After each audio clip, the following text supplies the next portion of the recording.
Okay, let's dive in. Here's a bold statement to kick us off. Stop manifesting wrong. This one shift changes everything. If you've ever felt like your efforts were just, well, falling flat or maybe not quite hitting the mark, then this deep dive should be really interesting for you. Today we're looking at something called the three-step manifesting code.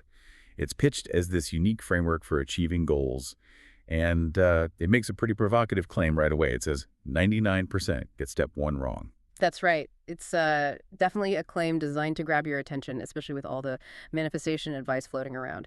So our mission today, based on the source material you send over, is to really unpack this specific method. It details these three steps and this interesting technique alongside it. We want to clarify the principles, figure out what makes it tick, get to the core of what it's suggesting about making your desires real, maybe in a way that hasn't been framed quite like this before. All right, let's get into it then, because that line, 99% get step one wrong, that really jumped out at me from the material. It suggests like a fundamental misunderstanding right at the start, doesn't it? So what is this three-step code according to the source? What's step one, the one everyone supposedly gets wrong? Okay, so step one, as the source lays it out, is assume it's done. And the crucial part here isn't wanting it or hoping for it, but knowing it. It's about cultivating this absolute conviction that the outcome is already here. It's already part of your reality. And that's apparently where most people stumble. They stay stuck in wanting. Right, wanting implies lack, but knowing, that's a totally different state of being. It's assuming the feeling of the wish fulfilled, as they say. That's a pretty big mental flip from how we usually operate, isn't it? Okay, so if you manage that, if you get into that state of knowing, what does the code say comes next?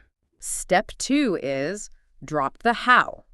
Basically, you let go of figuring out the logistics, the planning, the worrying about how it's all going to unfold.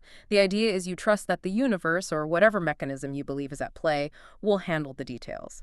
Getting stuck on the how undermines step one, you see. It implies doubt. Dropping the how. I can see how that would be liberating for some people, like a huge weight off. But I imagine for others, maybe people who like to plan, who feel more secure when they have a roadmap, that could feel really, really unsettling. Counterintuitive even. Does the source touch on why letting go of that is so important? And what's the final piece, step three?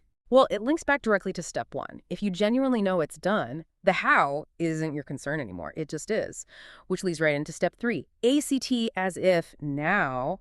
And the source puts it really nicely, vibe visualization. So it's less about just picturing it in your head and more about embodying the feeling, the actual vibrational state of having already achieved it.